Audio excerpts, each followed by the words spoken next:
This is the universe. Big, isn't it? Thousands of suns, myriads of stars, separated by immense distances and by thin floating clouds of gas.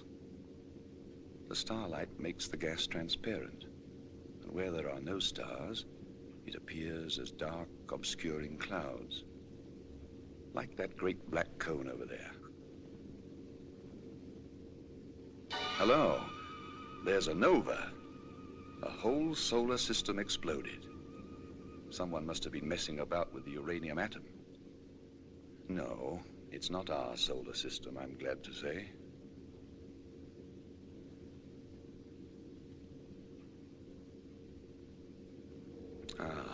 Those are called a globular cluster of stars. Rather fine.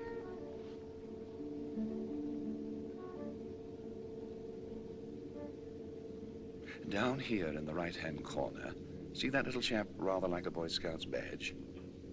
It's a mass of gas expanding at thousands of cubic miles a minute.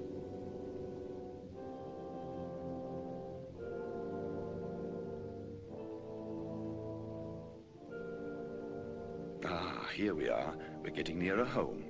The moon, our moon, in the first quarter. And here's the Earth, our Earth, moving around in its place. Part of the pattern, part of the universe. Reassuring, isn't it?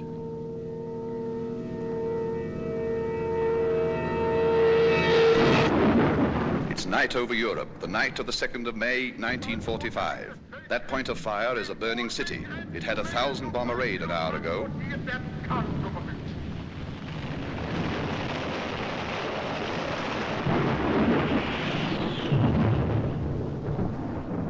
And here, rolling in over the Atlantic, is a real English fog. I hope all our aircraft got home safely. Even the big ships sound frightened. Listen to all the noises in the air. This was their final tower. Listen. Listen. Request your position. Request your position. Come in, Lancaster. Come in, Lancaster. Position nil, repeat nil, age 27, 27. You get that? That's very important. Education interrupted, violently interrupted. Religion, Church of England. Politics, conservative by nature, Labour by experience. What's your name? I cannot read you. Cannot read you. Request your position. Can you see our signals? Oh, give me my scallop shell of quiet, my staff of faith to walk upon, my scrip of joy, immortal diet, my bottle of salvation, my gown of glory, hope's true gauge, and thus I'll take my pilgrimage. Sir Walter Raleigh wrote that. I'd rather have written that than flown through Hitler's legs. I cannot understand you. Hello, Lancaster. We are sending signals. Can you see our signals? Come in, Lancaster. Come in, Lancaster.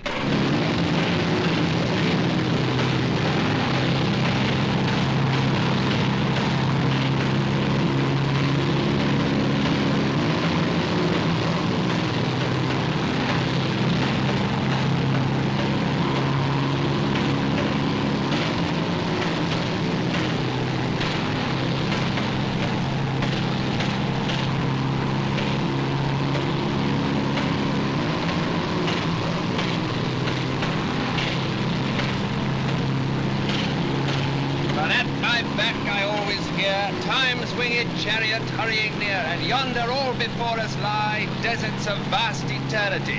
And a marvel, what a marvel. What's your name? Are you receiving me? Repeat, are you receiving me? Request your position. Come in, Lancaster. You seem like a nice girl. I can't give you my position. Instruments gone, crew gone too. All except Bob here, my Sparks. He's dead. The rest all bailed out on my orders. Time 0335. You get that? Crew bailed out 0335. Station Warrington, Bomber Group A, G for George. Send them a signal. Got that? Station Warrington, Bomber Group A, Apple, G, George. They'll be sorry about Bob. We all liked him. Hello, G, George. Hello, G, George. Are you all right? Are you going to try to land you want to fix? The name's not G. George, it's P. Peter. Peter D. Carter. D's for David. Squadron leader Peter Carter. No, I'm not going to land. Undercarriage is gone. Inner port's on fire. I'm bailing out presently. I'm bailing out. Take a telegram. Got your message. Received your message. We can hear you. Telegram to my mother. Mrs. Michael Carter, 88 Hampstead Lane, London, Northwest. 88 Hampstead Lane, London. Tell her that I love her. You'll have to write this for me, but what I want her to know is that I love her very much.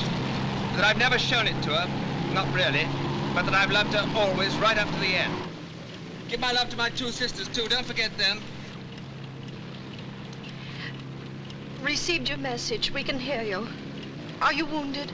Repeat, are you wounded? Are you bailing out? What's your name? June. Yes, June, I'm bailing out. I'm bailing out, but there's a catch. I've got no parachute. Hello, Peter. Do not understand. Hello, Peter. Can you hear me? Hello, June. Don't be afraid. It's quite simple. We've had it, and I'd rather jump than fry. After the first 1,000 feet, what's the difference? I shan't know anything anyway. I say, I hope I haven't frightened you. No, I'm not frightened. Good girl. Your Sparks, you said he was dead. Hasn't he got a chute? Cut the ribbons, cannon shell. June, are you pretty? Not bad. Can you hear me as well as I hear you? Yes. You've got a good voice. You've got guts, too. It's funny, I've known dozens of girls. I've been in love with some of them, but an American girl whom I've never seen and who I never shall see will hear my last words. That's funny. It's rather sweet. June, if you're around when they pick me up, turn your head away. Perhaps we can do something, Peter. Let me report it. No, no one can help. Only you. Let me do this in my own way. I want to be alone with you, June. Where were you born? Boston. Mass? Yes. That's a place to be born. History was made there. Are you in love with anybody? No, don't answer that. I could love a man like you, Peter. I love you, June. Your life, and I'm leaving you. Where do you live? On the station? No, in a big country house about 5 miles from here. Lee Wood House. Old house? Yes, very old. Good. I'll be a ghost and come and see you. You're not frightened of ghosts, are you? It'd be awful if you were. I'm not frightened. What time will you be home? Well, I'm on duty till 6. I have breakfast in the mess, and then I have to cycle half an hour. I often go along the sands. This is such nonsense. No, it's not. It's the best sense I ever heard. I was lucky to get you, June. Can't be helped about the parachute. I'll have my wings soon anyway, big white ones. I hope they haven't gone all modern. I'd hate to have a prop instead of wings. What do you think the next world's like? I got my own ideas. Peter. I think it starts where this one leaves off. Or where this one could leave off if we'd listened to Plato and Aristotle and Jesus. With all our little earthly problems solved, but with greater ones worth the solving. I'll know soon enough anyway. I'm signing off now, June. Goodbye. Goodbye, June. Hello, G for George. Hello, G. George. Hello, G. George. Hello.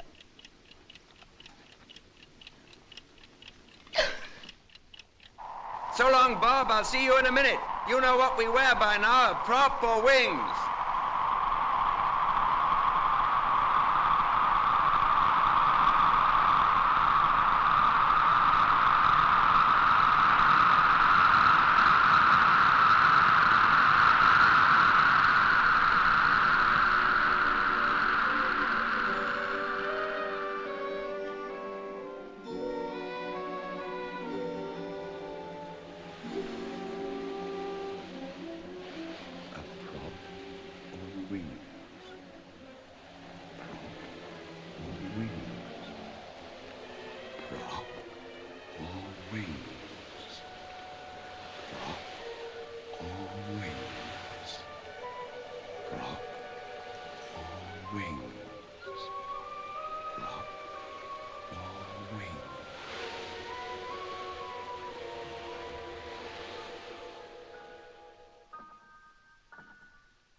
Alors vois-tu, voilà ce qui s'est passé. Nous sommes venus à environ 4 kilomètres quand nous avons foncé l'un sur l'autre. Nous avons piqué, redressé, etc. Quand je suis parvenu à me glisser derrière lui, il a envoyé une rafale comme ça.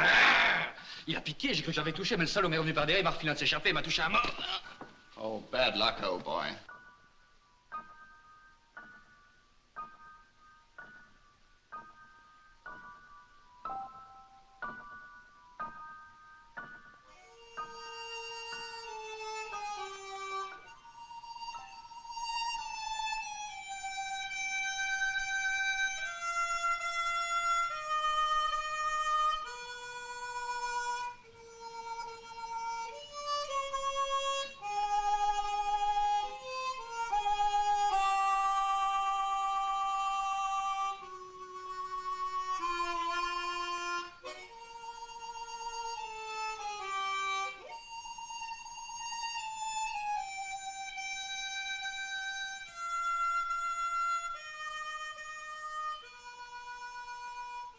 Name and rank.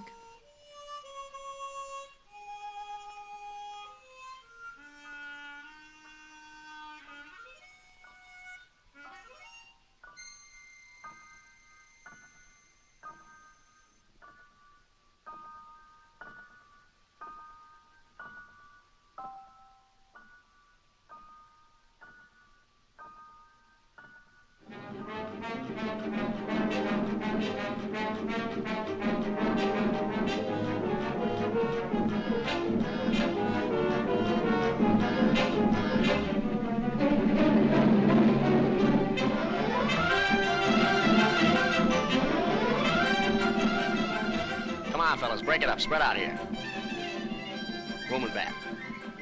Oh, do you have your socios here? No, we don't. Okay, we'll stay. Officers' quarters, of course. We're all the same up here, Captain. Excuse me, brother.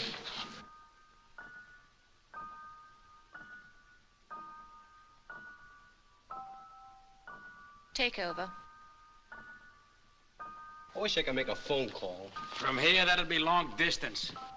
Flying Officer Trupshaw. Oh, I'm so sorry. You can't wait here any longer. You must be mistaken about your captain. Well, if anyone's mistaken, it's not me. Mistakes don't happen here. But this is the aircrew section, isn't it? You should know. Peter couldn't have got away with it. Besides, you checked his invoice for me, didn't you? Yes. It was against the regulations. Regulations are made to be broken. He was due here half an hour after me. This is his section, and he hasn't reported. So he's either AWOL or there's been a mistake. There hasn't been a mistake here for 1,000 years. Oh, so there have been mistakes. The girl that was here before me, she was here 640 years. Holy smoke! She said when the records don't balance, all the alarm bells start ringing in the records office. I bet they do. Proper flap, eh? Yes.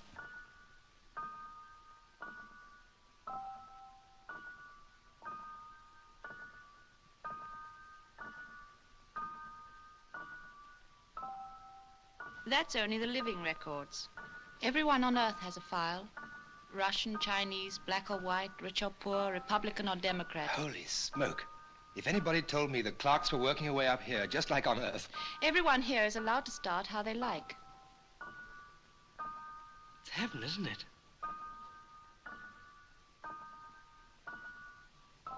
You see?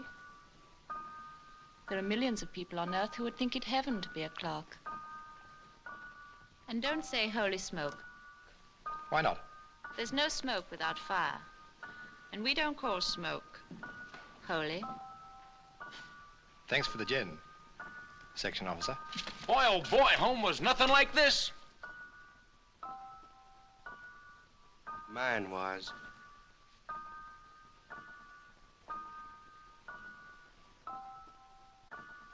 Sign here. Oh, all right. I don't want to start those bells ringing.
I wonder where I report.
know. I always hoped there would be dogs.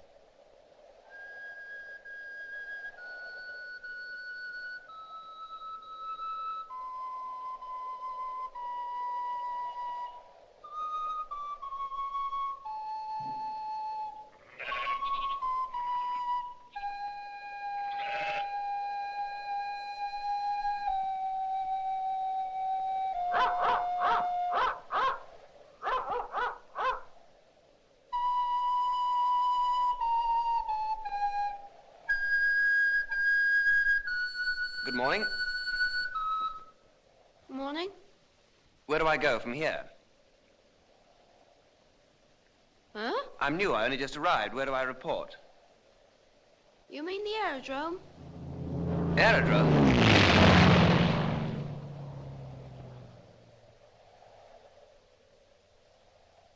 Where am I? Huh? This place, what's it called? The Burrows. The Burrows? Where? Lee Wood. Lee Wood? Huh. Do you know a house called Lee Wood House? That's it. Where the smoke is, behind those trees. Is that the quickest way? There's a track from the beach. See that bike?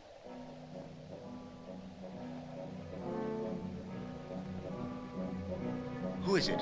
Dunno. One of the Yank girls. They live up at the house.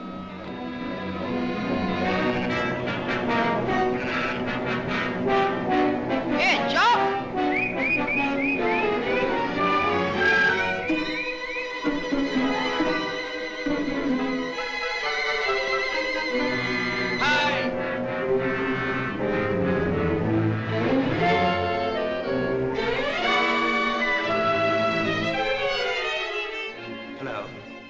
Hello yourself. What's wrong?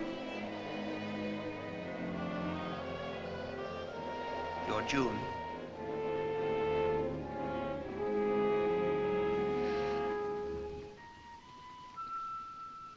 You're Peter.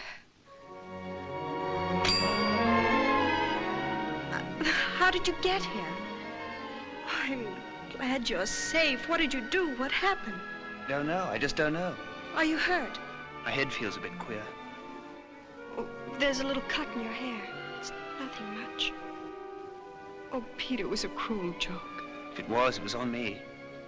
I've been crying so ever since we said goodbye. Don't cry, darling. Oh, Peter, darling.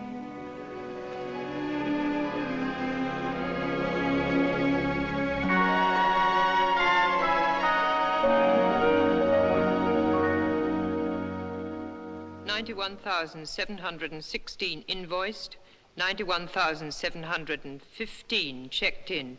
Conductor 71. Madame, it could have happened to anybody. How did it happen? Everything was calculated except for this accursed fog. The pilot jumped, he got lost in the fog. I missed him. Flying Officer Tropshaw.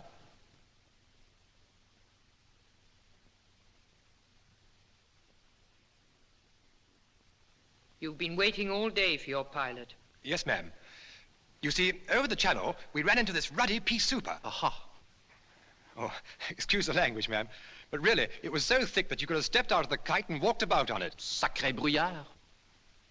And he, the skipper, ordered everybody to bail out when we were over the coast. He knew his brolly, had been written off. He got a direct hit as he was bandaging me. But he didn't tell the others. I only knew about it because I'd bought it by then. I mean, I was dead. I understand. And I knew he'd be clocking in here, so I thought I'd stooge around and wait for him. This young lady is not to blame at all. I'm sorry if I broke the rules. Thank you. 19 hours and 50 minutes have elapsed. Don't you know that any slip must be reported immediately? I lost my head.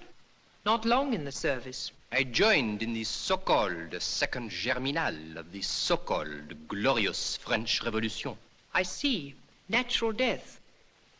I lost my head.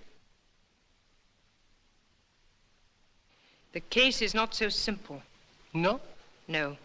He's fallen in love. Ah. Oh.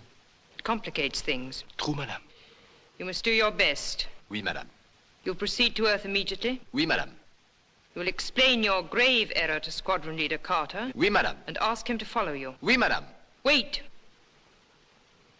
Your captain is not an unreasonable man, I hope. The skipper? Oh, no, ma'am. Unless he's had a few, of course. Pardon? Had a few? Beers. Oh, de la bière. Ah, oui. Scotch being hard to come by, you know. Naturellement. By the way, monsieur, when you see Peter, would you give him a message for me? Avec plaisir. Just say, what ho? Bon.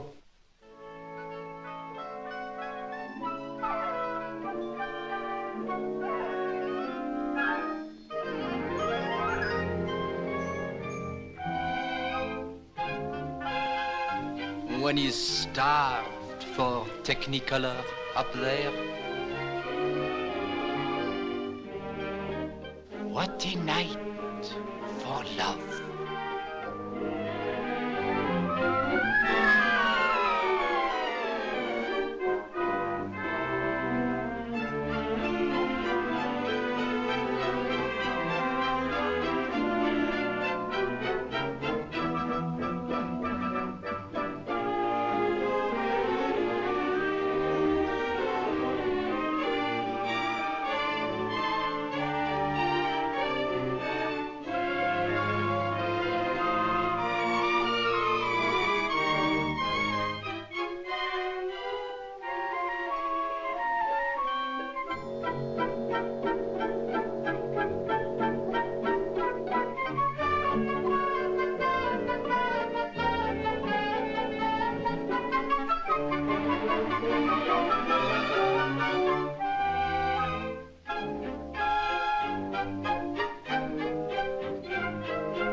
Drink, darling?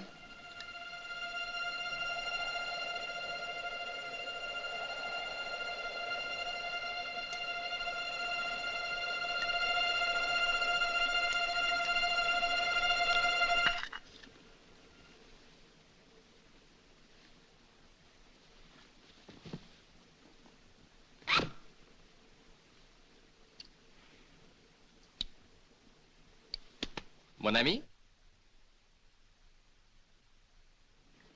Good evening. I think I keep these for a little. And how are you, my friend? I've never been better. June, wake. She cannot wake. We are talking in space, not in time. Are you cracked? Look at your watch. It has not moved since you said so charmingly, "Drink, darling." Nor will it move, nor will anything move until we have finished our little talk. It is only a trick. Who are you? We should have met yesterday at 0410, mon cher. Unfortunately, I missed you. Well, you couldn't have missed me because I wasn't here. Now, who the... I bring you a message from Mr. Trubshaw. Bob? Bob's dead. Oh, yes, he's dead. He says, what ho? Well, that sounds like Trubshaw. But he is dead, isn't he? En effet. But how? Why? Cannon shell. And what should happen to a man who jumps from his aircraft without his parachute? How do you know? But it is I who am telling you, my friend. It is I. Your time was up. But they missed you because of your ridiculous English climate. I am French.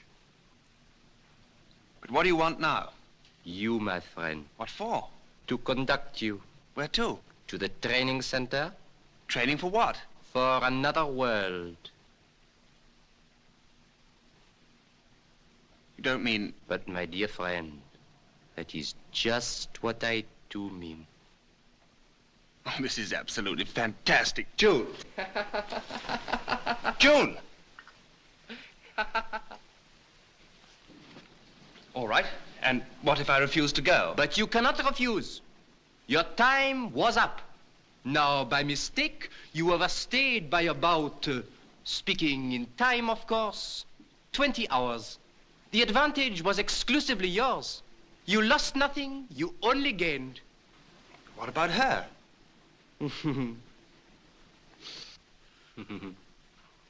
Exquise. You will see her again when her time comes. She will live to be 97. I looked her up in the files. I'm in love with her. But, my friend, what is love? The feeling of the moment. But I represent eternity, the law of this world and the other. Good, but what is law? Law is law. Yes, but law is based on reason. That is so. Now, yesterday, I wasn't in love. Today, I am. But, my friend, what is love? How many people are in love? Soldiers, airmen. How many sailors? Do they protest when their time is up? No, they don't. They have no right. Exactly. But I have. Why? Look, I've fallen in love because of your mistake. I'm in an entirely different position from what I was in last night. Then, I expected to die, I was ready to die, and it wasn't my fault that I didn't, it was yours. What kind of government do you represent? I do not represent any government. Well, what laws govern the place you come from? I am not permitted to express any political views. Well, if it's a respectable place, there must be a law of appeal. But, my friend, be reasonable. Appeal to whom? That's for you to find out. But that has never been done. Is that any reason why it can't be done now? You are determined to get me into this salad. And what about the salad you got me into? Now, look here. You don't want me to use force, do you? Well, you can always try. I think I leave you for a little. That's the form. I shall report for instructions. Now you're talking. And do not fall any deeper in love now. You have been warned. She is charming. You know, I think you're not a bad chap. Do you play chess? Yes. So do I. We could play every day. Some other time. Next time, perhaps. Au revoir, mon ami.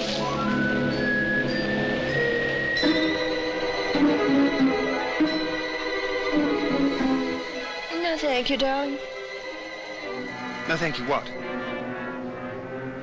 You just asked me to have a drink. Did I?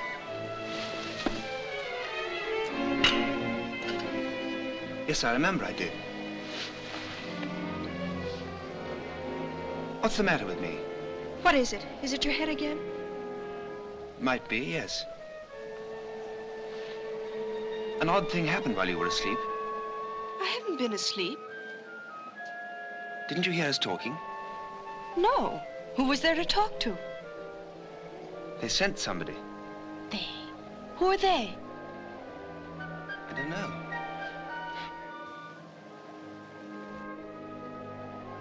June, do I look cracked?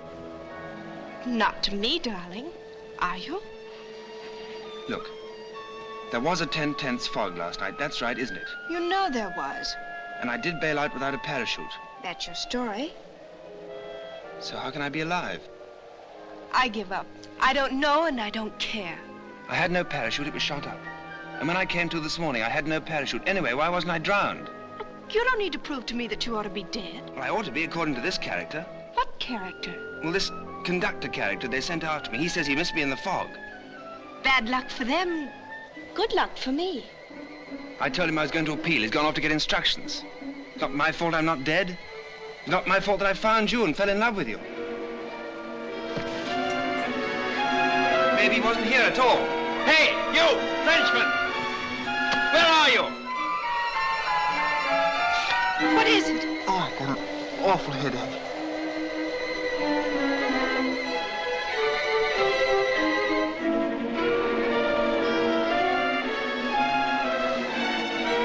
June!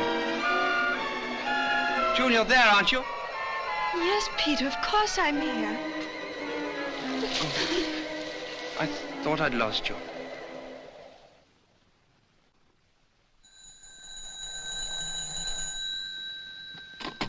Dr. Reese's residence? Oh, good morning, Miss June. Yes, isn't it? The doctor's up in his thing, you know, his camera obscura. He's got his new lens from shot this morning, and it makes a lovely picture. He's taken the big white garden table to project on. He'll be glad you're coming over. He's showing it to the dogs now. Ah, nice day. Mrs. Bidwell's duck's out too early. She'll lose all the eggs if she's not careful. Ah, the start of the cycling season. There's a hefty young girl. Time Mrs. Tucker went to get our rations. There she is. Oh, the vicar and his sister. Not coming here, I hope. No, good. Quite a queue at the butcher's. Must have some offal. Wonderful how the kids love playing in the splash. Just the same in my day. That tree ought to come down. Old Mary looking quite skittish. Sally Allgood getting herself dated up. Ah, here's June. Here she comes. She walks in beauty like the night. Only she's cycling and the sun is out. Nice girl. Worth a hatful of ambassadors in Lee Wood, anyway.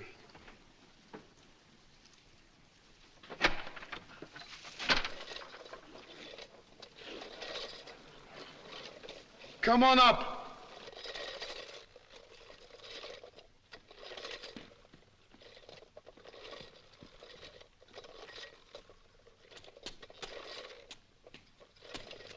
Hello, Doc.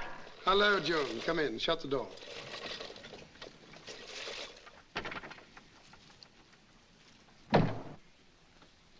Surveying your kingdom? A village doctor has to know everything. You'd be surprised how many diagnoses I've formed up here. I love looking at the village from here. It looks so different. That's because you see it all clearly and at once, as in a poet's eye. I want to talk to you.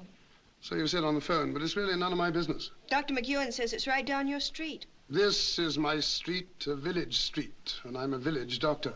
Only because you like living in a village. Dr. McEwen says what you don't know about neurology would fill a peanut. I'm a good guesser.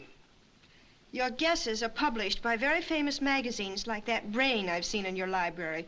Dr. McEwen says... I know what Dr. McEwen says. I had a talk with him on the phone this morning. Oh, did you? After I talked to you. This is really the ref's business. Carter should have rejoined his station today. I know. Anyhow, what's it got to do with you? Oh, I'm just interested. Oh, I see. But strictly speaking, he's a ref case. He's not a case at all. He's a person, a very fine person. And I want you to see him, Frank. I don't want just anybody mauling him about and asking him questions. I want you. I'm sure the RAF would say I know what the RAF would say. I had to talk to his CO this morning. Oh, Frank. And I had to talk to his group medical officer, too. Fortunately, he's heard of me. Oh, Frank. And if you'd done that earlier, I would have told you earlier, you can't go around the place kidnapping good-looking RAF officers just because you like the shape of their nose. It's not his nose, it's his voice. I fell for that before I ever saw him. He still believes that he bailed out without a parachute. Yes. And he has hallucinations? Mm-hmm. And during these bouts, does he go rather pale? Yes, he did. And he has headaches here. I think so. I don't know. You better ask him. But he definitely sees things. And hears. All right. Did you tell him he was talking rubbish? No. Quite right. He's not talking rubbish. He's talking very logically. Then he can't be in love. Bye. Frank? Yes? He has a very cute nose, too. I'll be over about tea time. Right.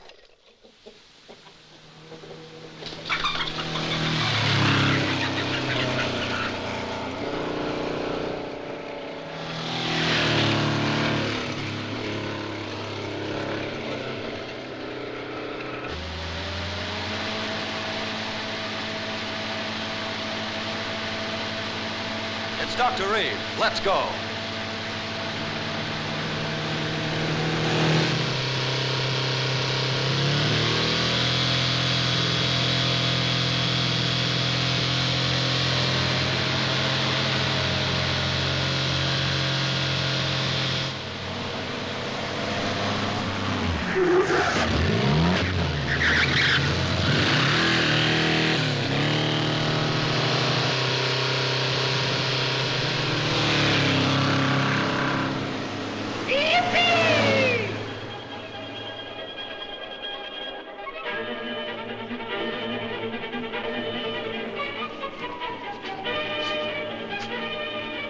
That's not the way to spell Shakespeare.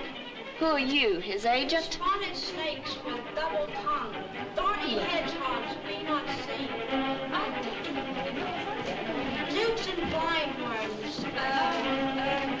Do no wrong. Do no wrong. Come not near our fairy queen. Ah, you can never bring in a wall. What say you, Bottom? Some guy or other Oh, no, my dear Private Logan. Bolton's not a gangster. Now watch me. Some man or other must present Wall, and let him have some plaster or some loam or some rough cast about him to signify Wall, and let him hold his fingers thus, and through that cranny shall Pyramus and Thisbe whisper. Now try that, my boy. Can I do the business? Business as well, yes. Oh, brother. Some man or other must present Wall, and let him have some plaster or some loam or some rough cast about him to signify Wall.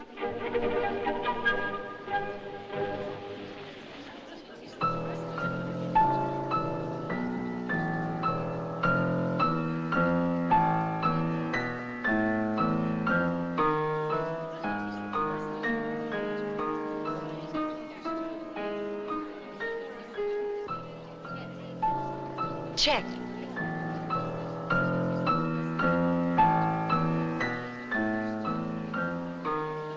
Peter, check. Please fasten, cobweb, moss, and mustard seed. Oh, dear, I didn't see that one Be coming. kind and careful to this gentleman. Hop in his walk. Good afternoon. and gamble in his- Oh, now, Frank. Squadron Leader Carter, Dr. Reeves. How do you do? How do you do? Do I get some tea? It's ordered. Ginger cookies. Good. Who's winning? Well, June's very good. But he's winning. Sit down, everybody. Thanks. Mercy, heart. I beseech your worship's name. I shall desire you of more acquaintance, good Master Cop. If I cut my finger, I shall make bone. Your name, honest gentleman? I've told Peter What? who you are, what you are, all about you. Tall order. And I've told you all about him. Has she read your poems? What poems? Well, didn't you know this is Peter Carter? I didn't know. No, we hadn't got around to that yet. I haven't got much modern stuff in my library, but you're there. Oh, good. I like your point of view, and I like your English. I hope we shall have some talks together. So do I. Now, let's get down to this thing. You never had any visions or hallucinations before? Never. What were you in civil life? I was at Oxford. Specializing? European history. Both parents alive? My mother. Brothers, sisters? 2 sisters, both in the Wrens. What was the cause of your father's death? Same as mine. Brain. No, war. When? 1917. You're, 29? 27. Called up? No, volunteered, trained in Canada, went on ops in 41. Bomber? Spell of coastal, spell of instructor, back to bombers, Lancasters. Must have done a good many operations. 67. I'm surprised they let you go back with your experience and seniority. It's a new job, master bomber. Tricky? Somebody's got to do it. Now, about these headaches. When did they start? Headaches? Oh, I know you get them. I know you've had them for some time, and I know you've told nobody about them, especially your MO, right? What else do you know? I know about your eyes. You know a good deal. I'd like to know more. All right. Good. These headaches, when did they start? About 6 months ago. Bad? Not at first. Where, mostly? Here. Frontal and temporal. Did you ever have a rather nasty bang on the head? I don't think so. Sure? The usual one, dropped as a baby. That spoiled everything for you? Yes, I'm afraid it does. I'll see what I can cook up. Do you mind if I try something? No, go ahead. Now, just face this way. Don't move. Now, don't move your eyes. Look straight ahead. Check. What are you looking at? For that girl with the red hair and the legs. Right, I've got her. Don't take your eyes off her. This is going to be easy. Now, without moving your eyes, what can you see on the extreme right? Fireplace. In the center? Girl. Extreme left? Windows. Curtains? Yes. Color? Red. Right, that'll do. Well, if you've quite done staring at that girl's legs, both of you. Well, you've got to do what the doctor tells you. Confidentially, they're rather knock-kneed.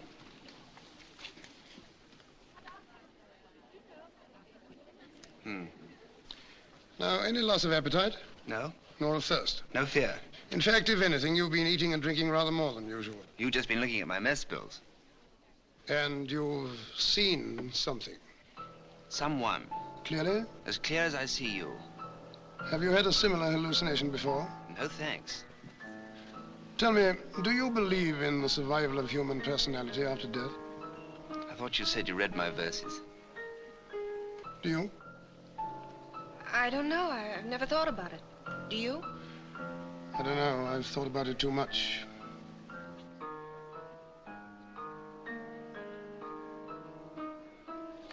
I thought I was asked to tea. It isn't time yet. Past my time. One last question. It may sound silly, but have you imagined recently that you've smelt something that couldn't possibly be there? What an extraordinary thing. What is? How did you know? It was a long shot. You have. Yes, but it was so silly I would never have told you. It's important. It might explain everything abnormal that you've seen and heard. Well, that would be a relief, but it still can't explain how I can jump without a parachute and be alive. No, it couldn't do that, but there might be a possible explanation even of that. Now, this heavenly messenger, you saw him quite clearly. I told you, as clear as I see you. And this smell, you imagined, was it at the same time? Yes, it was particularly strong. Was it a pleasant smell? Yes.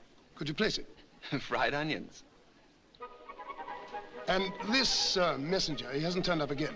No, but he will. When? He picks his own time and stops it. Oh, Peter's lodged an appeal. Against what? Against his caller. That's the spirit. Don't give in. I won't. I'm lucky that June knew you, Doctor. Thank you for coming. June has lucky friends. I've got bad news for you. Then why the grin? You're going with me. Where to? To my house, for 2 reasons. First, I want to meet this chap next time he drops in. Second, I like a nice girl around the house, and she only comes to see me to borrow a book. And she's a slow reader. What about my CO? I fixed it with him. Besides, until we get this settled, I'm your CO. And at my house, you get your tea at 4:30. Tea break! All right! Here, you get it at 5. Signals, Doc? Thank you. We are shaping, Frank. We are shaping.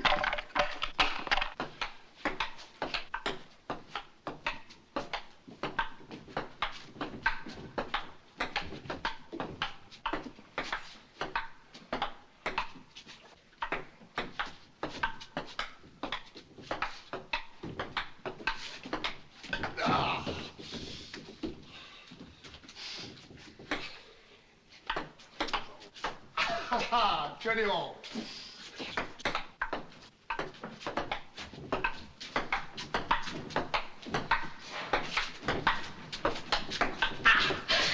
$21.20, sorry. You're sorry, my foot. Ready? Ready?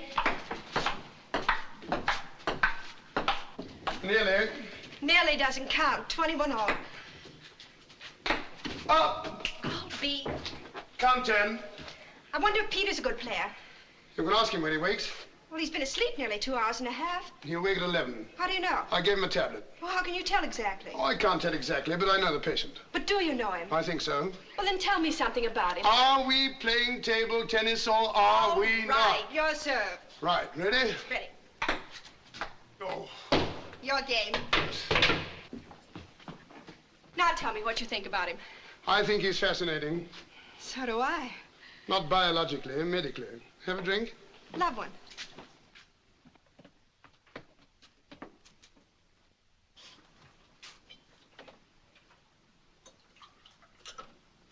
What do the books say, Doc? I see a dark stranger in his life.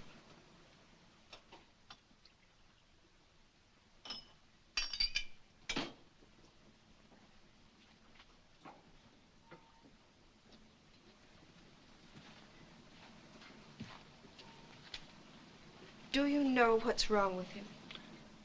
Yes, I think I do. Is he going to be all right?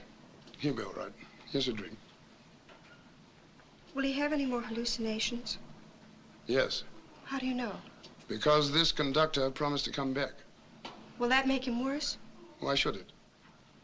I don't know.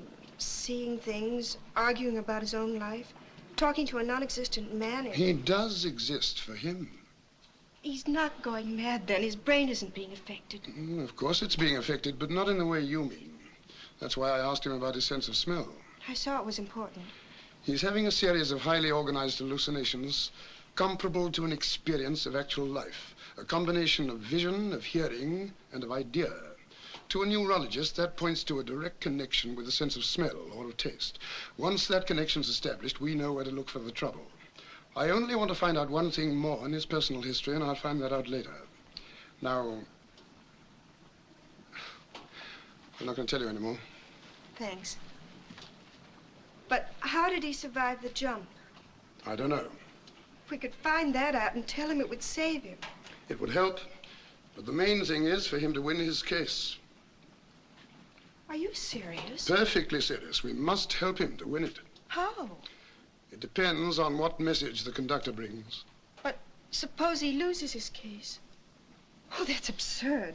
If we see that he's losing, or we think he's going to lose, we'll find out the reason why he survived.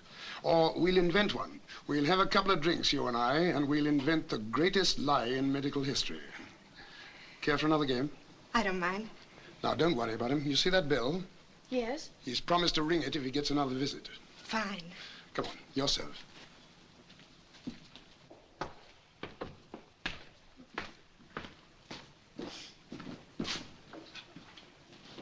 Ready? Mm-hmm.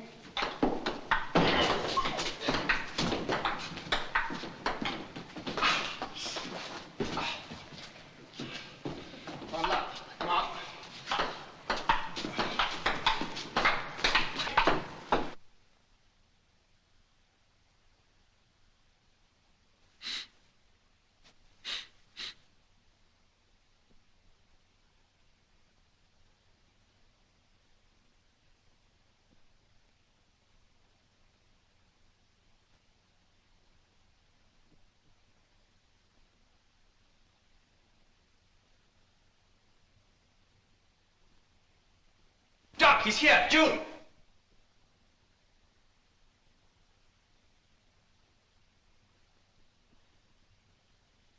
Doc!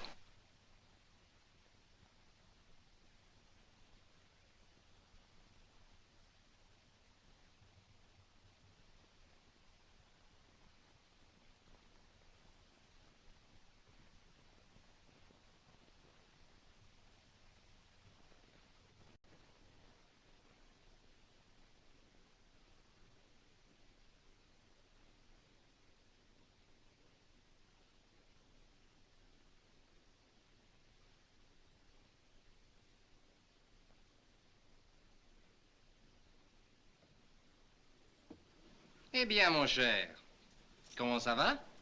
Not too good. Not too good, ah. I would not bother to ring that bell if I were you. Nothing will happen. A little trick of mine, you remember? After all, what is time?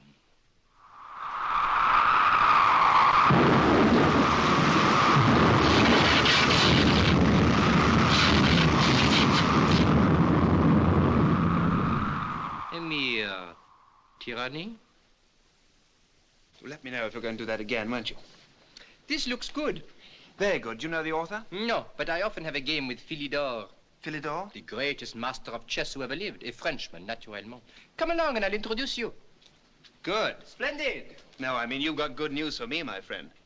How did you guess? Well, you wouldn't try to entice me with this Phillimore. Philidor. Philidor, if you had the right to conduct me anyway. True. Well? Speaking officially, I have good news for you. Good. You are to be allowed to appeal to the High Court. Splendid. The trial will be a full-dress affair. Très chic. In 3 days to give you time to prepare your case. Better and better. Do not be too pleased. Why, is there a catch? The prosecuting counsel. Of course, I am not permitted to offer advice or give a personal opinion, but... Well, who is this prosecuting counsel? Be prepared. For what? A shock. Well, come on, tell me the worst. Who is it? Abraham Farlan. Come again? Abraham Farlan. Well, I never heard of him. No. Never in my life. He lives in Boston. I'd never been in Boston. Massachusetts. I'd never been there. Abraham Farlan died in Boston in 1775. Does that date convey anything to you? Lexington, Concord? Exactly. You are good at history. The American War of Independence. Well, he was killed.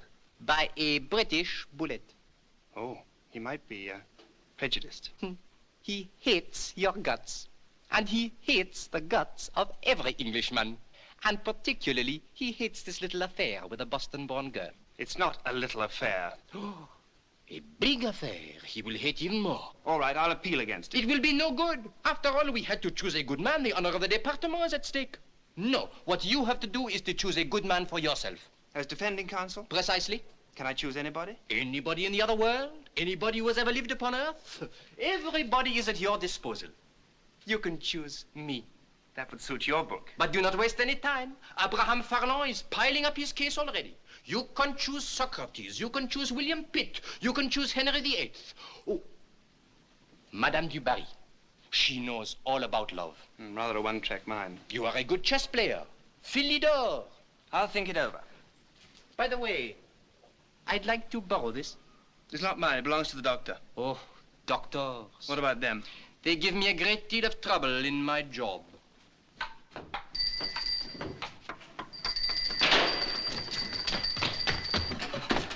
He was here. He tricked us. Yes, he was here. And these were on the floor. Peter, sit down.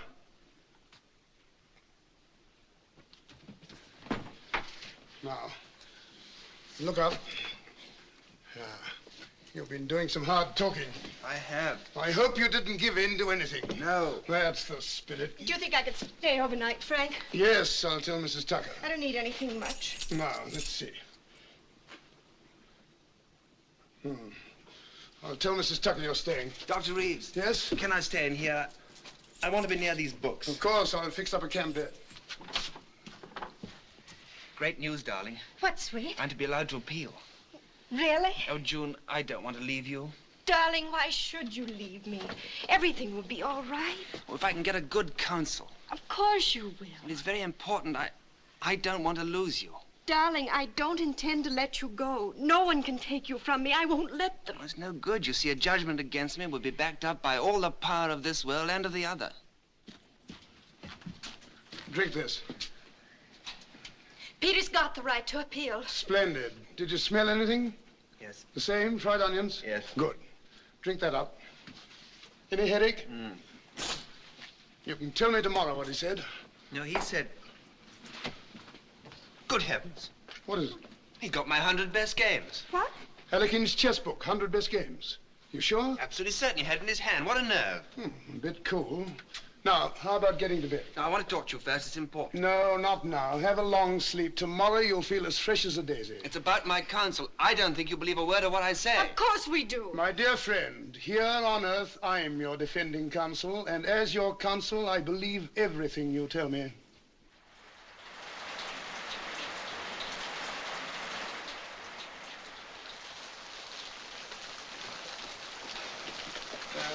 Oh, Dr. Guthrie. Why, hello, Dr. Reeves. You make your rounds the hard way. Give me a coupe anytime. Is Dr. McEwen free? He's just going to operate. Oh. He hasn't started yet. I'll tell him. I imagine he'll see you in the washroom. Thanks.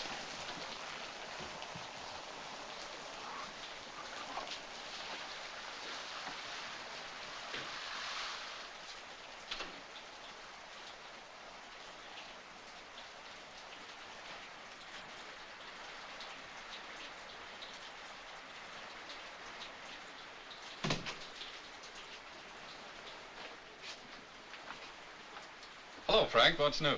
Deterioration all around. We ought to operate tonight. That's impossible. We're swamped. Are you sure of your diagnosis? Certain. I discovered the missing fact. He had slight concussion 2 years ago with no after effects. X-ray is inconclusive. You've seen the ocular reports. You know all about these highly organized hallucinations coupled with a sense of smell. Everything points to arachnoid adhesions involving the olfactory nerve in the brain. It's a tricky operation, but I've never seen one. I have several at the Hospital de la Pitié in Paris. I've made some notes. I wonder if the surgeon could see them. Sure, it'll be Dr. Liza. He's a very fine neurosurgeon. Liza, a good man. But I don't see how we can manage tonight. There's no crisis in such a thing. Any day will do. No, it won't. And I'll tell you why I think it won't and why there is a crisis. I'm afraid of his brain being permanently affected. Insanity? Yes. Why? Because his trial is fixed for tonight and he hasn't found anyone to defend him yet. He spends all his time in my library or when talks with me and the girl. He only sleeps when I drug him. The boy has a fine mind, but it's overtaxed. That's the trouble. It's too good a mind. A weak mind isn't strong enough to hurt itself. Stupidity has saved many a man from going mad. Yes, you're right there. And he's had several talks with this heavenly messenger. Hallucinations, of course, but you never saw such an imagination. I've been taking tips on the other world, laws, system, architecture. Here's the interesting point. He never steps outside the limits of his own imagination. I don't quite get you. Nothing he invents is entirely fantastic. It's invention, but logical invention. And the keystone to his invention is that the trial takes place tonight. He must win or lose his case tonight, and that's why I think we ought to operate tonight. It's no use shaking your head, and that's why I think we ought to find a counsel to save him from losing his case, or we may lose him.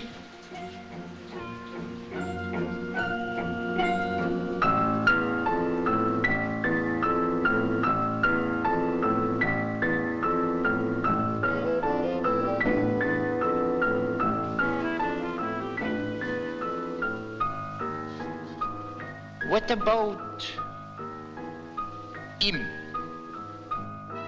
Lincoln. No, it's hardly fair to drag him in. I don't believe he'd be prejudiced. Plato. How would you like to be defended by Plato? Nobody knew more about reasoning than Plato. He was 81 when he died. He might be too old to think love important. You think so? Anyhow, Plato had very elementary ideas about love. Besides, didn't he quote Sophocles when somebody asked him if he was still able to appreciate a woman? What did the old boy say? Well, he said, I'm only too glad to be rid of all that. It's like escaping from bondage to a raving madman. These Greeks, cold as their marble. Now, if he had been French, Richelieu, for example, irresistible at 80. How about Richelieu? I never liked him much in the Three Musketeers.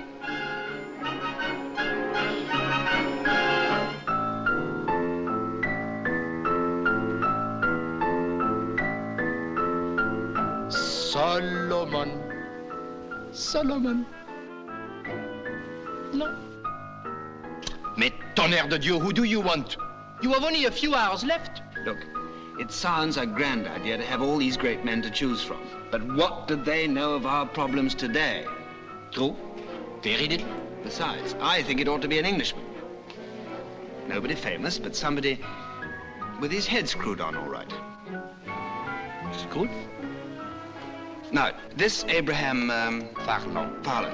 Was he a famous man? He was the first American to be killed by a British bullet. No, I don't mean that. I mean, was he a great philosopher or statesman? He was a school teacher. There, you see. Now, Plato will probably talk about perceptions and causations. Pardon? Over your head, too? Definitely. That's quite simple. By the way, why are you so interested in my winning my case? I? Yes, you.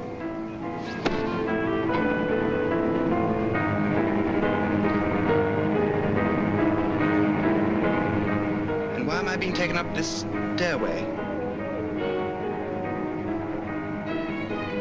I'm not being taken for a ride, am I, by any chance? What a suggestion. Oh, take that bit of barley sugar away. I don't like it. I don't like your suggestions. I think I'll go back before it's too late. Peter! Peter! Peter! Peter! Peter, ne soyez pas bête! Peter! Peter, come back! Peter!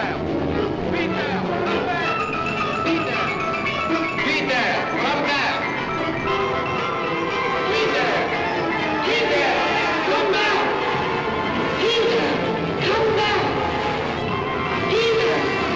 Peter, come back! Peter!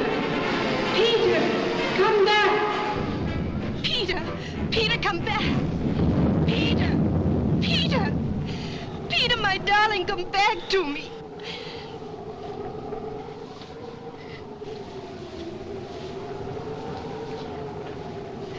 He almost got me.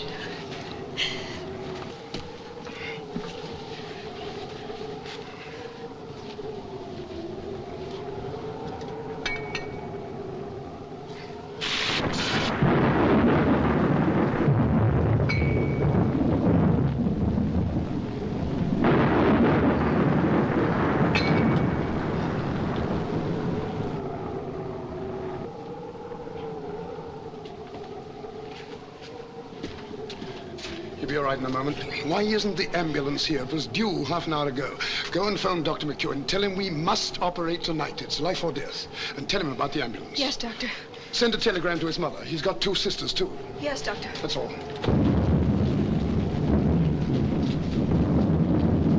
Hello, Peter. Where's June? Phoning. Back in a moment. He almost got me. I know. He's a crafty beggar. I only got away by the skin of my teeth. Now, look here. Don't let anybody fool you into giving up this case. You've been allowed to appeal. You've been promised a fair trial. Don't give in to anybody. Promise? I've got no counsel. We'll find the right man. They can't start your trial without your counsel. They might appoint some stooge. Nonsense. Or let it go by default. I tell you, we'll find somebody. They can't start till then. Nobody famous? No, that'd be the worst thing we could do. How about a pal of yours? Might find somebody. What about your radio operator? Bob? Yes, think it over. You couldn't get through. They don't answer. It's the storm, Mr. Frank. They always cut the telephone off. I'll go on my bike. No, one of us must go. Look, you're more valuable here. Now, if the ambulance comes, don't wait for me. If I meet it, I'll come back. Now, go to him. Don't allow him to despair. His life is in your hands.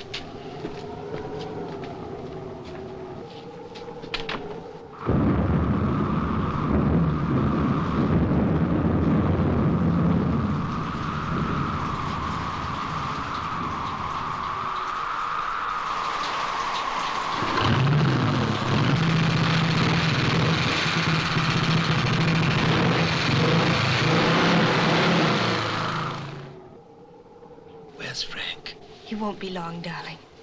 I must talk to him. I don't think Bob's the right man. I'll tell him you said so. Do you know Bob? No. He was my Sparks. Highly operational type. We'll find somebody. Time's nearly up. Frank will come up with something. I wish he'd hurry.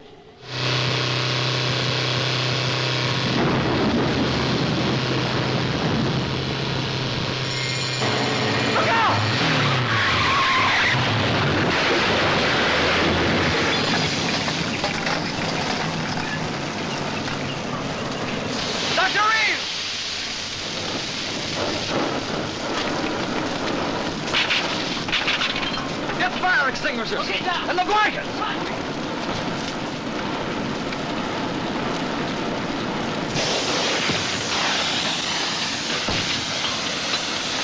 The hell, Vita?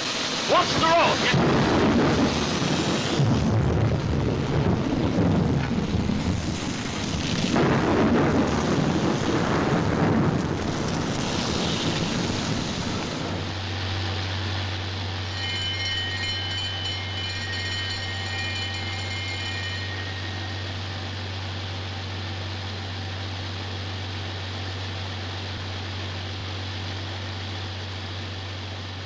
He never saw us until it was too late.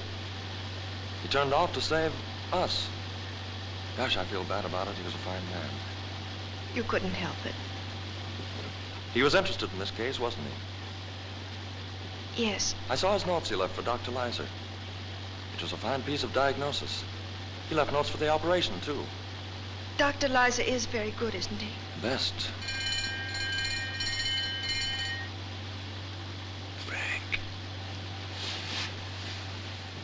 I'm here, darling. Where's Frank? He's gone ahead.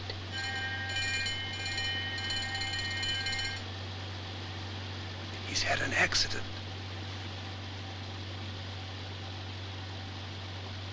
Hasn't he? Yes. A bad accident.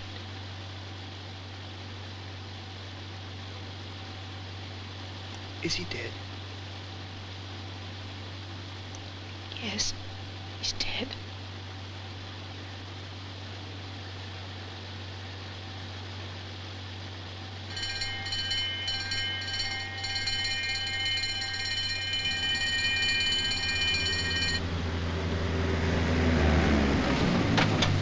All right, boys, step lively. Okay, Doc. Got this hand. Easy. All right. Easy on there.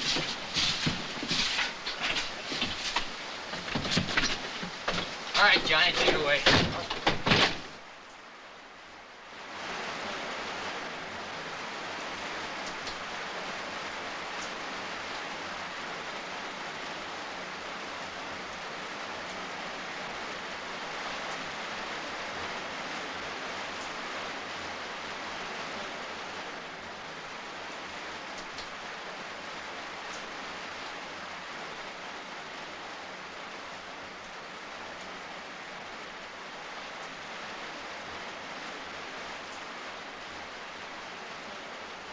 An atropine injection, sister? Yes, 100. Is this a cranial case? Yes, that's right. Hello, squadron leader. We're all ready for you.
Dr. Reeves? Yes? Permit me to return your book. Oh! Aha! So it's you? I will introduce you to Philidor. Cher colleague, this is a special case, court of appeal. I will undertake to deliver Dr. Reeves. As you wish. Merci. Be of good cheer, friend. Thank you. One of the best men in the service, a compatriot of yours. What's his name? Oh, John... Bunyan, yes, of course. And how is dear Peter? Oh, he has a fighting chance. Uh-huh.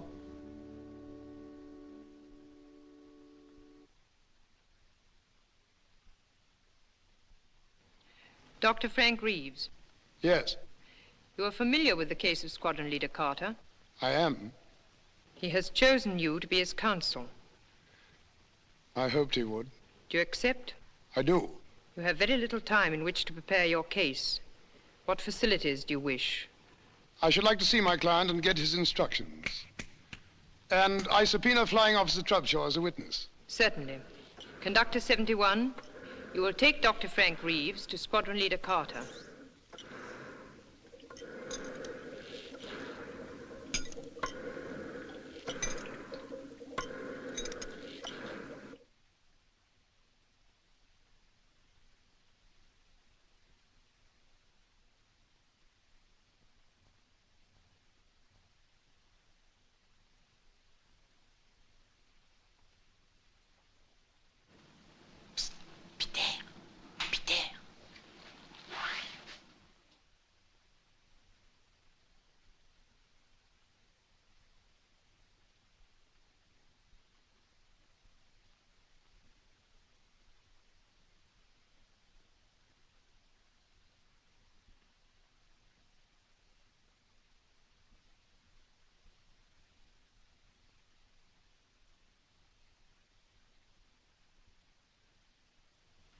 Hello, Bob. Watcha, Skipper. I didn't expect to see you here. Not yet, anyway. Not up there, either. Well, it was Doc Reeves' idea. I subpoenaed him. Let's talk. Right. You sure they won't miss me? Miss you? You know me, mon ami. That surgeon's very neat. Very neat indeed. I like his work. You're in good hands, Peter. I know. Now, look here. I know what's coming. Yes, I'm very flattered, but are you sure I'm the best man? Quite sure. Aren't you afraid that I may be out of my depth up there? No. Well, doesn't it worry you I'm no lawyer? No. If he gets on to politics, I'm sunk. Who isn't? Come on, Frank. You must have something. Oh, just a little common sense. But if it's as rare up there as it is down here, it'll do me. Say yes. Well... He has no choice anyhow. What are we talking about, then? All right. I need evidence.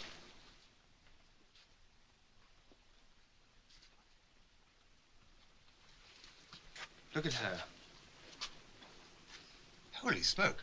Well, she looks like a nice girl. She is a nice girl. Hardly your type, Skip. I've fallen in love with her. Her accent is foreign, but it sounds sweet to me. We were born thousands of miles apart, but we were made for each other. That's an excellent piece of prose. Sorry. Nothing to be ashamed of. May I kiss her, just in case, you know? Okay, you may, but she will not know it. Doesn't matter. Oh, he's English. What is the good of kissing a girl if she does not feel it?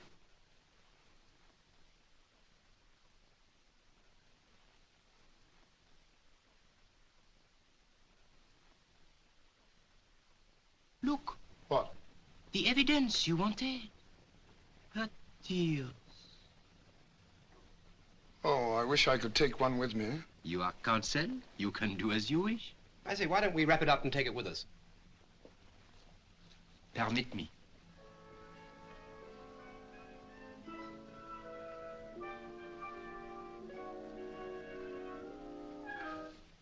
That's it. The only real bit of evidence we have. Quick. We must not keep the court waiting.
The Court of Appeal sits to consider the case of the Department of Records versus Squadron Leader Peter David Carter of the Royal Air Force.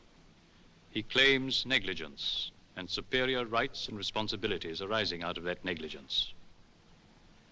He is appealing for remission of the date of his term on Earth and for a reconsideration of his case. It has been decided to allow this appeal. It is for the jury to decide whether it shall be successful. Owing to the interest aroused by the case, there is an unusually large audience. We can, of course, seat everyone who wishes to be present, but the front rows have been reserved for those who have a special interest in the case. Members of the jury, do not allow yourselves to be influenced by anything but the facts and by your conscience. You will have every assistance from the court to help you to arrive at your verdict. The counsel for the prosecution will take his place.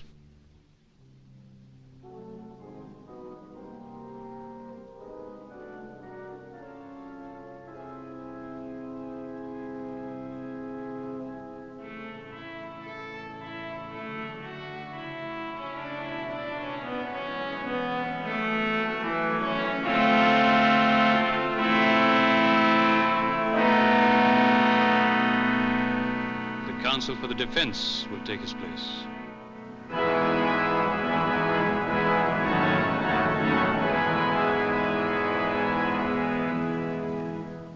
I call upon the prosecution to open the case. Your Honor, members of the jury, this case has three issues. Peter D. Carter, an Englishman, should have died on the 2nd day of May, 1945, at 10 after 4 of the clock, British double summer time.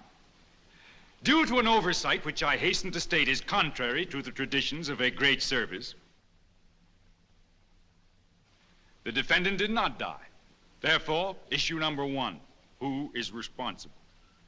When summoned to report some 20-odd hours later, the defendant refused to accompany Conductor 71, giving as his reason that in the time which he had borrowed, he had accumulated new responsibilities of an allegedly important and permanent nature. He claimed, in fact, that in these 20 hours, a young lady of good American stock had fallen in love with him. Therefore, issue number 2. Are we to believe this? Furthermore, he states that in these 20 hours which he had borrowed... My lord, I object to the word borrowed, which counsel is using so emphatically. To borrow means to get temporary use of something, to use something without being the true owner. My client didn't get. He was given the 20 hours in question. He didn't use something without being the true owner. He was the true owner of his own life. The next points are, is this young Englishman in love with this young lady of good American stock? And even more important this, is she in love with him? Why do you stress their nationalities? Very important, sir. Extremely important. Why? Because we are talking of love, sir. It can happen, you know, between an Englishman and an American girl. And, vice versa? Possibly. But what are these love affairs, Dr. Reeves? Men and women, thousands of miles away from home, away from the love they left behind. Minute sparks instead of scorching flames, fading, shabby wigs instead of the rich gold of a woman's hair. The love of the moment, Dr. Reeves. Do I call it love?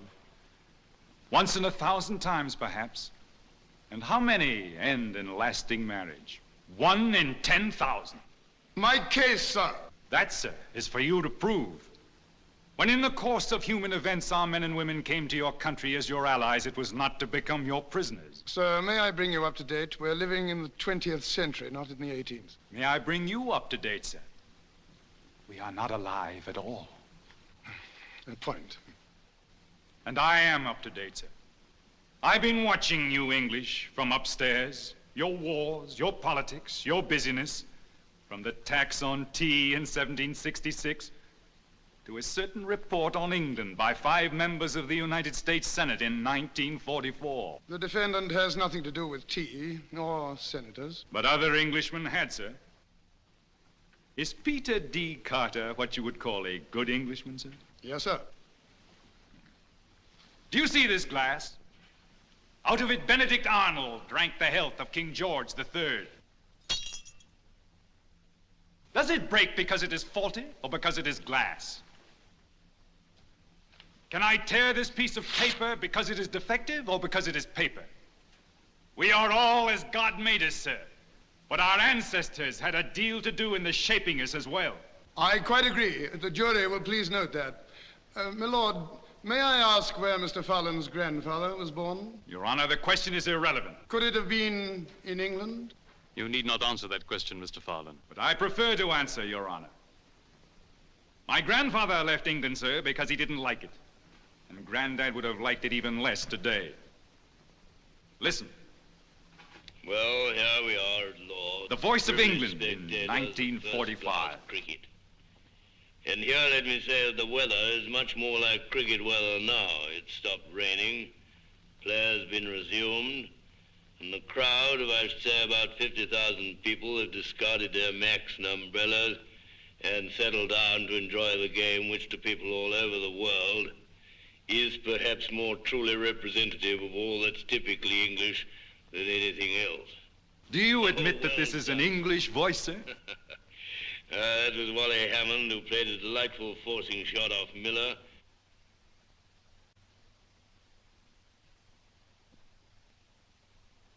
The Voice of America in 1945. Shoo, shoo, shoo, baby. Shoo, shoo, shoo, baby. Bye, bye, bye, baby. Your papa's off to the 7 seas. Don't cry, baby. Don't sigh, baby. Bye, bye, bye, baby.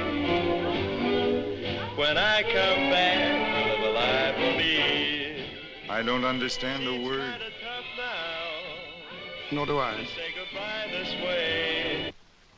But for England, I'm ready to call John Donne, Dryden, Pope, Wordsworth and Coleridge, Shelley and Keats, Tennyson, Bridges. And Milton and Shakespeare. I concede your point. And you've already called Peter Carter. Is he a poet? He will be if you give him time. We are here to decide, that's it. I can't deny it.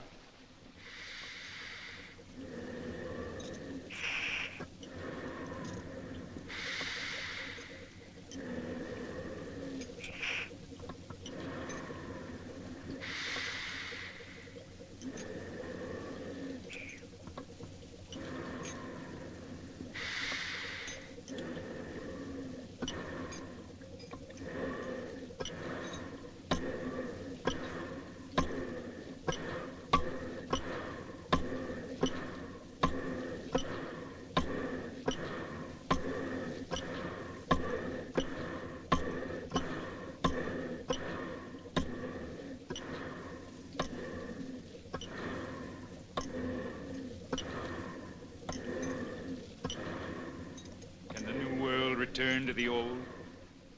Should the vibrant humor of a young American girl be stifled in the pages of Punch? Should the swift tempo of her life be slowed to the crawl of a match at cricket? Should her accustomed native comfort perforce conform to England's warm drinks, cold rooms, drafty windows, smoky chimneys, faulty plumbing? 2 million houses have no windows at all, and frequently the roof and walls have gone with the windows. My lord, I submit that this court is concerned with the life and death of Peter Carter, not with past history or present plumbing. Hear, hear!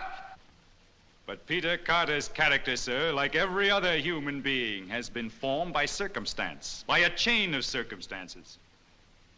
As Benjamin Franklin said, for want of a nail, the shoe was lost. For want of a shoe, the horse was lost. For want of a horse, the rider was lost. For want of a rider, the message was lost. For want of a message, the kingdom was lost. And all for the want of a horseshoe nail. You've heard of Benjamin Franklin, sir? I beg you, in George Washington's words, labor to keep alive in your breast that little spark of celestial fire called conscience. That could not have been said by an Englishman, sir. What was George Washington? Conscience, Mr. Fowler. Are you insinuating, sir, that something is wrong with my conscience? I am. Your Honor, I protest.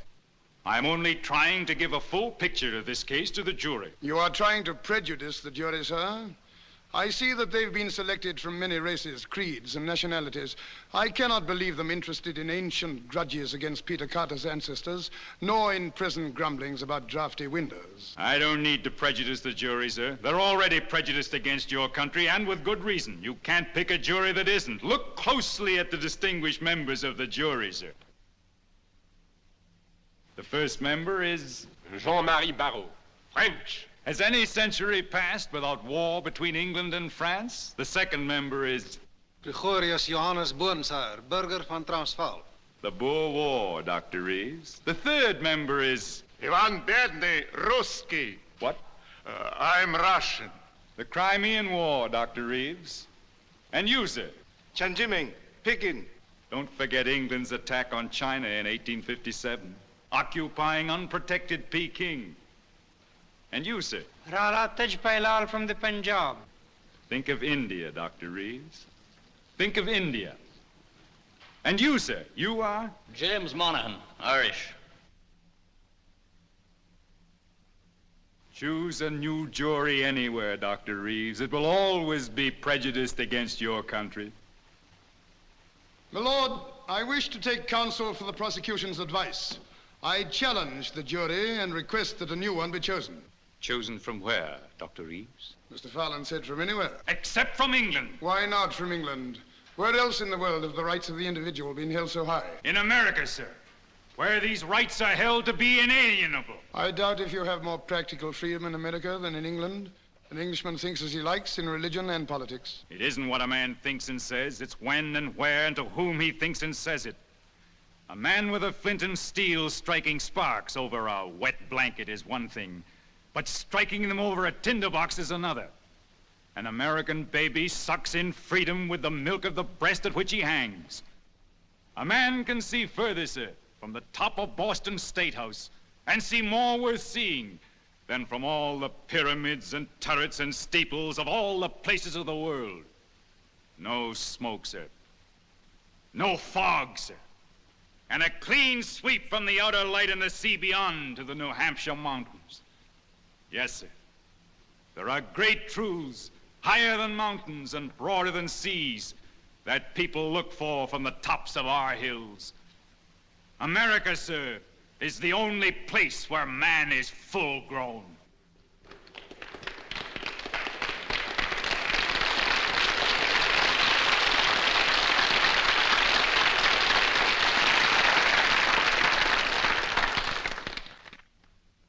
Then I choose a jury of Americans.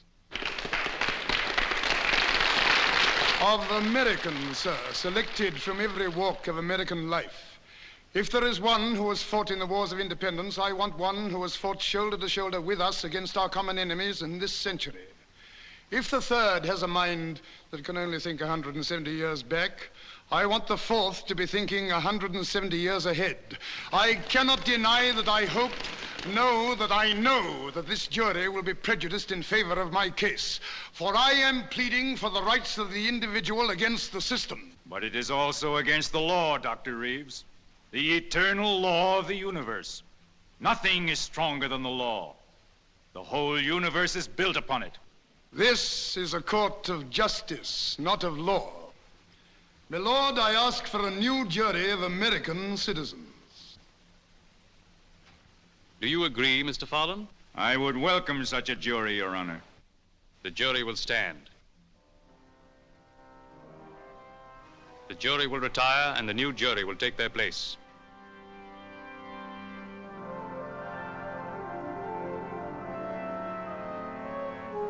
Robert Dupont, American citizen.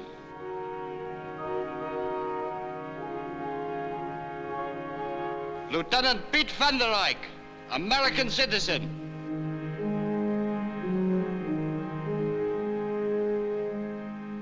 Alexander Barbarinov, American citizen.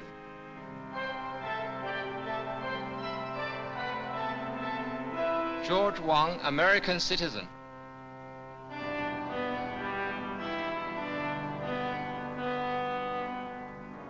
Jefferson Lincoln Brown, American citizen.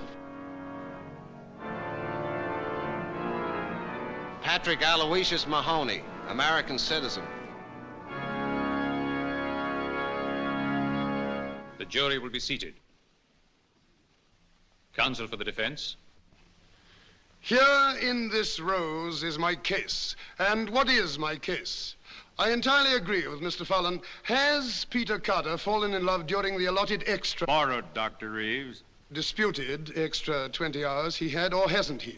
Has someone, the name is unimportant, fallen in love with him? Now, here are two young people who would never have met but for a mistake higher up, penalized for the most natural and simple thing in the world. They fell in love. Here in this tier are love and truth and friendship. Those qualities and those qualities alone can build a new world today and must build a better one tomorrow. That is my case, and upon it I demand a verdict that Peter Carter shall live. Your Honor, we all feel that the defendant and this young girl should be given a chance to be heard. My lord, nothing is impossible.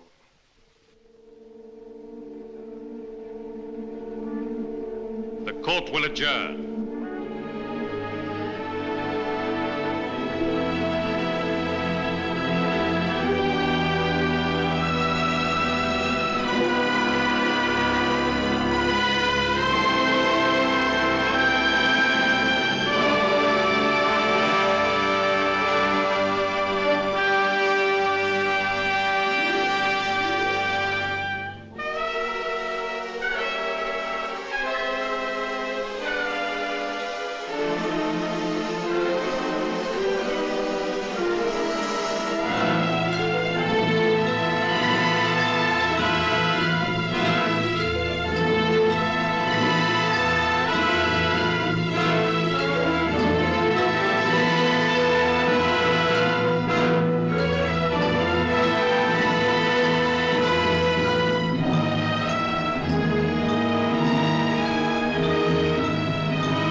is no reason to deny ourselves the dimension of time. It will not disturb us. The jury feels it would help establish a true picture of the conditions. Very well.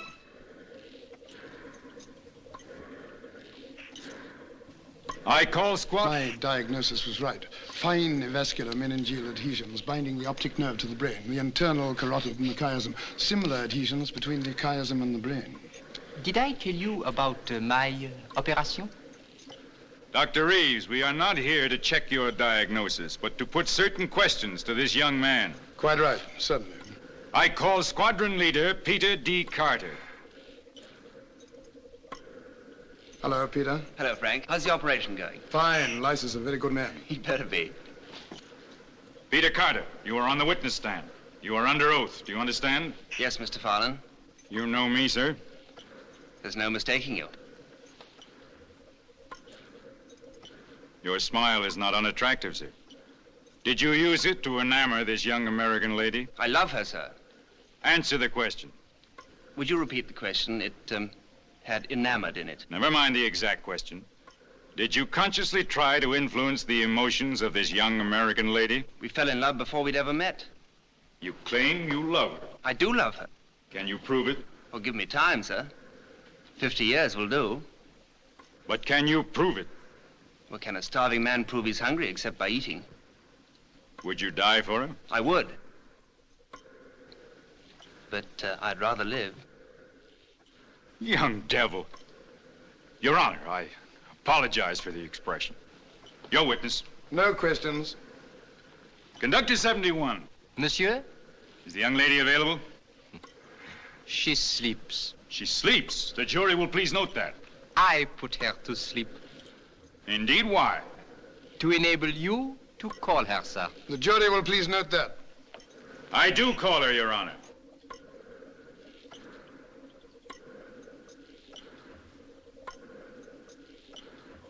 You are before the High Court in the case of Peter Carter.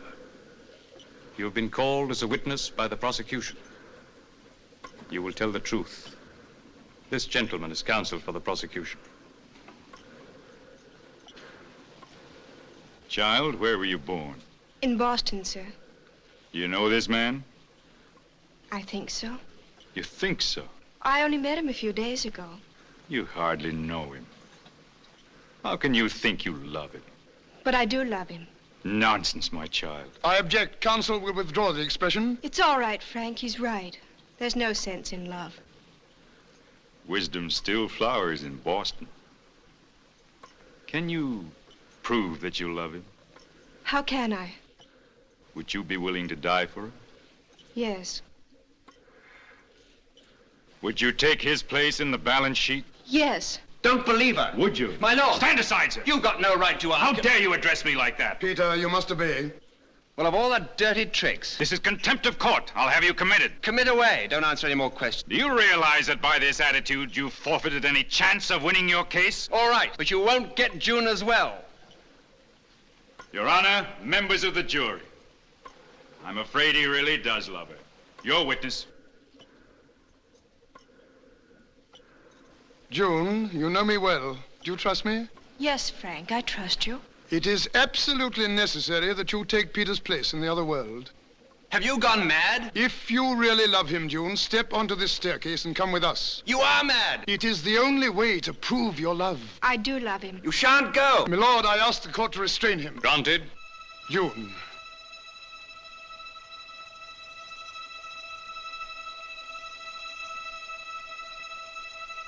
Take care, Dr. Reeves. In the whole universe, nothing is stronger than the law.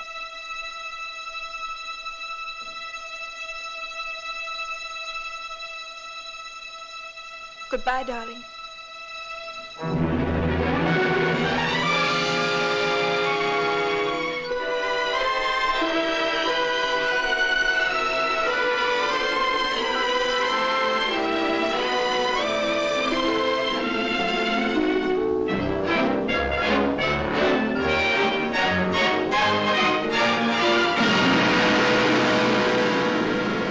Yes, Mr. Fallon, nothing is stronger than the law in the universe, but on Earth, nothing is stronger than love.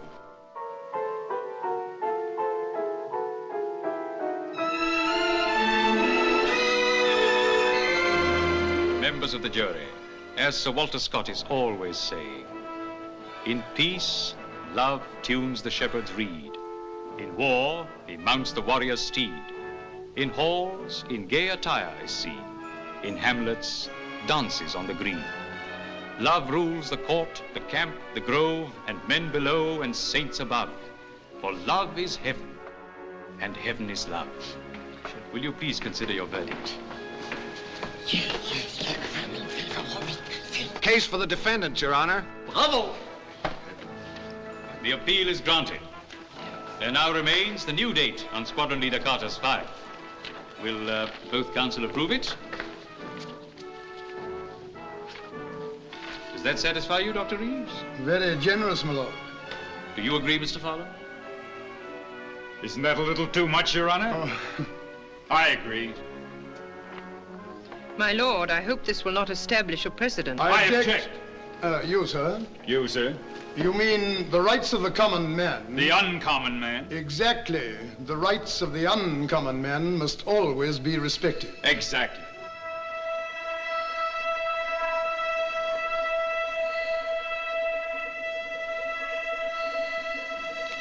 Keep his head flat between sandbags. I've written him up. Tell him this, I'll send the notes down. Congratulations. An interesting case.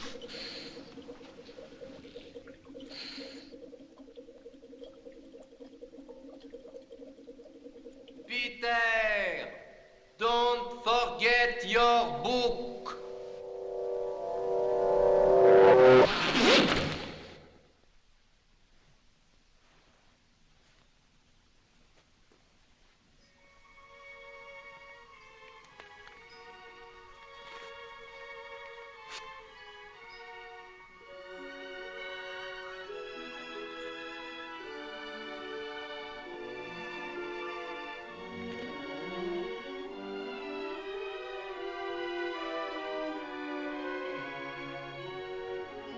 Frank. Frank. Frank.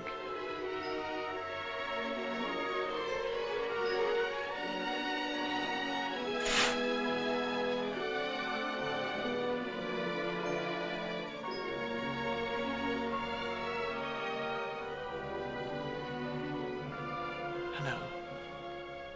Hello. We won. I know, darling.